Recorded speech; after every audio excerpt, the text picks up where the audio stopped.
Hello friends, आज हम पढ़ेंगे सुश्रुत के अकॉर्डिंग सर्प विष के वेग, उनके लक्षण, आश्रय और किस धातुओं को दूषित करते हैं। ठीक है, तो आप देखेंगे सुश्रुत जी ने बताए हैं 7 वेगों का वर्णन किया है और उनके जो आश्रय हैं कुछ इस प्रकार हैं कि जो प्रथम वेग है तो उसका आश्रय है रक्त आश्रित है, द्वितीय मांस, तृतीय मेद आश्रित, चतुर्थ कोष्ठ आश्रित, पंचमी अस्थि आश्रित और जो छठा है वो मज्जा आश्रित और सप्तमी है शुक्र आश्रित। तो ये हम पढ़ेंगे एग्ज़ाम के लिए कि हम एग्ज़ाम में किस तरह से हम लिख पाएँ इसको।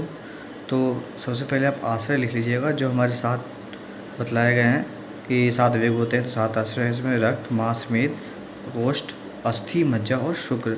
बीच में आप ध्यान देंगे जो चतुर्थ वेग है उसमें कोष्ठ आश्रित है। ठीक है, तो इसका ध्यान दीजिएगा। तो फिर उसके बाद तो अब देखते हैं ये किन किन धातुओं को दूषित करता है। तो जो प्रथम वेग है रक्त आश्रित, तो जो रक्त आश्रित है तो जो रक्त धातु हैं तो वो उनको दूषित करेगा। जो मांस आश्रित है वो मांस को धातु को दूषित करेगा और जो मेद आश्रित है वो मेद धातु को दूषित करेगा और जो कोष्ठ आश्रित है तो कोष्ठ में कफ है तो कफ को दूषित करेगा।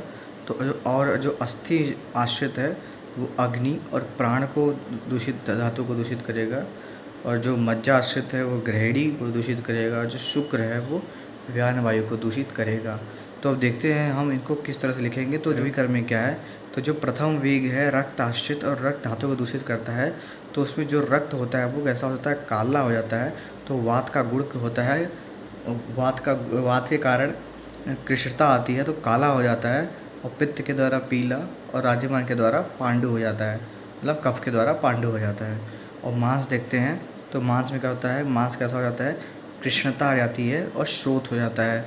और पित्त से दाह होता ही है तो दाह और श्रोत हो जाता है और कफ से पांडुता और जड़ता हो जाती है, स्टिफनेस आ जाती है।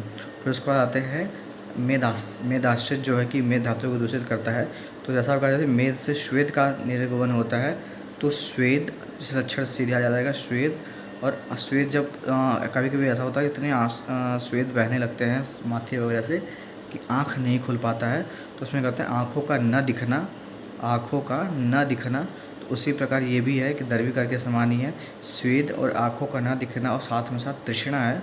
और राजिमन के बारे में, कफ के बारे में बात करें जो कफ लक्षण शो करेंगे तो वो भी स्वेद, आँखों का न दिखना और घाव अक्षी स्राव है। ठीक है, और जो कोष्ठ आश्रित है कफ धातु को दूषित करता है, जो कफ को दूषित करता है तो उससे क्या होगा, दर्वी का अगर दंश है तो तंद्रा, कफ प्रक्षेप होगा। अब मंडली है तो उसमें ज्वर होगा, आप इसका विशेष रूप से ध्यान दीजिएगा, ज्वर। फिर उसके बाद राजिमान है तो मन्यास्तंभ होंगे। ठीक है, फिर उसके बाद आता है अस्थि आश्रित। जो अस्थि आश्रित है तो अस्थि साधक पर्व, अस्थिया पर्व, तो पर्व में भेद होगा, हिक्का होगी। आप ये सब बहुत पूछे जाते हैं तो पर्व भेद हिक्का। और मंडली जो होंगे उसमें दा होंगे और जो राजिमान उसमें वाक्शंग और शीत ज्वर होंगे। इसको बाद मज्जा आश्रित देखते हैं तो मज्जा आश्रित में क्या होगा, अतिसार, हृदय पीड़ा, मूर्छा। इसमें जो मंडली है दर्विकर के समान, जो राजिमान में बताए हैं वो भी दर्विकर के समान होगा। मतलब जो षष्ठमी जो वेग होगा, छठा वेग होगा उसमें जो दर्विकर के समान ही लक्षण दिखेंगे मंडली में भी और राजिमान में भी। और जो सप्तमी है, सप्तमी में भी सेम लक्षण दिखेंगे, जैसे सर्वचेष्टाओं का नाश होना, श्वास का अवरोध होना। तो सेम इसी तरह मंडलीय लक्षण में भी दिखेंगे और राजिमान के लक्षणों में भी यही सेम दिखेंगे लक्षण। ठीक है, अब हम देखते हैं अकॉर्डिंग टू सुश्रुत जो स्थावर विष के वेग हैं तो उनकी क्या है लक्षण, उनकी वेग कितने होते हैं, लक्षण क्या है और उनकी चिकित्सा क्या है। ठीक है, तो हम वो देखते हैं। तो अकॉर्डिंग टू सुश्रुत जो सुश्रुत जी ने बताए हैं जो विष के वेग हैं वो भी 7 ही बताए हैं। जैसा कि आप जांगा विष में पढ़ चुके हैं कि 7 वेग होते हैं, प्रथम, द्वितीय, तृतीय, चतुर्थ, पंचमी, षष्ठमी और सप्तमी। तो अब देखते हैं इनके लक्षण और इनकी चिकित्सा क्या है। तो इनके लक्षण जो है मुख्य रूप से इनके जो लक्षण हैं उनके कुछ मैंने ट्रिक्स बना रखा है यहाँ पे, तो आप इन ट्रिक्स की सहायता से आपको लक्षण याद हो सकता है। ठीक है, और इनकी चिकित्सा देख लेंगे।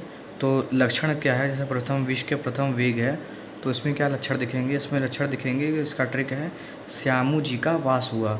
जो प्रथम वेग में क्या हुआ, श्यामू जी का वास हुआ, तो श्यामू से क्या जाएगा, श्यामू जी का वास, ठीक है, श्यामू जी का वास। तो क्या होगा, जो जी है इसको हम पहले लगा लेंगे तो जिह्वा श्यावता हो जाएगी, और मुँह से याद रखेंगे मूर्छा, जिह्वा श्यावता मूर्छा, का से कास, वास से श्वास, ठीक है।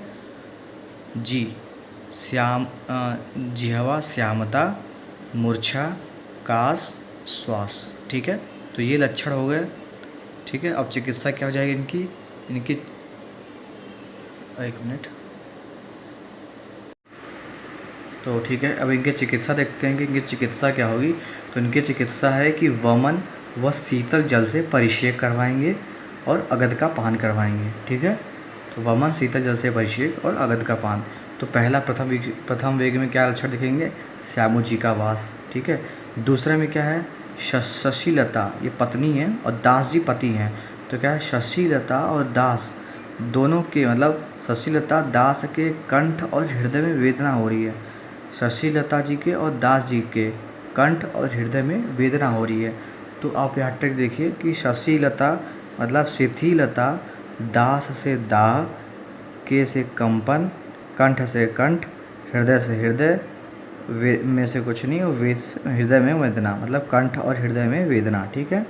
तो क्या होगा, शशिलता, क्या है, शशिलता दास के कंठ हृदय में वेदना, शिथिलता दाह, कंपन, कंठ और हृदय में वेदना, ठीक है। तो ये हो गया दूसरा लक्षण, द्वितीय वेग के लक्षण। इनकी चिकित्सा है वमन और विरेचन। अब देखते हैं तृतीय।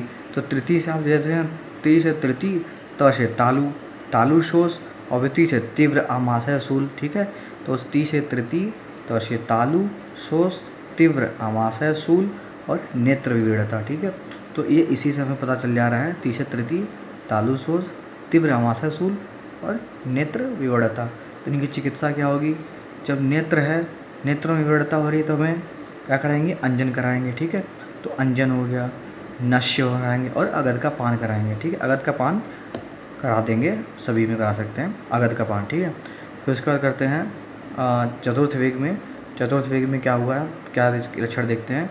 तो क्या है, पक्व आम तो कूंजन ही करता है। जो पका हुआ आम है वो कूजन ही तो करता है। तो इसका क्या होगा, इसका डिकोड करेंगे तो क्या होगा कि पक्व आम तो कूंजन ही करता है। तो क्या होगा कि पक्वाशय, पक्व आम तो से याद रखेंगे तोद, तोद कहाँ हो रहा है, पक्कों में, पक्वाशय में भी हो रहा है, आम से आमाशय में भी हो रहा है। तो पक्वाशय आमाशय में तोद, कूंजन से याद रखेंगे आंत्र कूंजन, ही से याद रखेंगे हिक्का और कर्ता से याद रखेंगे काश। तो क्या हो जाएगा, पक्व आम तो कूंजन ही करता है, मतलब पक्वाशय आमाशय में तोद, आंत्र कूंजन, हिक्का और काश, ठीक है। तो इसमें क्या कराएंगे चिकित्सा, हम इसमें चिकित्सा कराएंगे हम अगध का पान, ठीक है। फिर पांचवा जो आता है, पांचवा वेग, उसके क्या लक्षण दिखेंगे। उसके लक्षण है विवेक से सर्वदोष प्रकोप है। विवेक से सर्वदोष प्रकोप है, सभी दोष उससे प्रकोपित हैं। तो यहाँ क्या आ जाएगा कि विवेक से सर्वदोष प्रकोप, मतलब विवि से विवर्णता, वेग, वे से आ जाएगा पक्वाशय वेदना, वे से वेदना से पक्वाशय वेदना, और क से कफ स्राव से सर्वदोष प्रकोप, ठीक है। सर्वदोष प्रकोप एक ही हो गया। तो क्या होगा, विवर्णता, पक्वाशय वेदना, ठीक है, और क से कफ स्राव और सर्वदोष प्रकोप, ठीक है। ये चीज़ें हो जाएंगी। तो इसके बाद चिकित्सा हम क्या कराएंगे, अगध का पान, मधुयष्टि क्वाथ कराएंगे, ठीक है। इनसे हम इसकी चिकित्सा कराएंगे, इन लक्षणों की।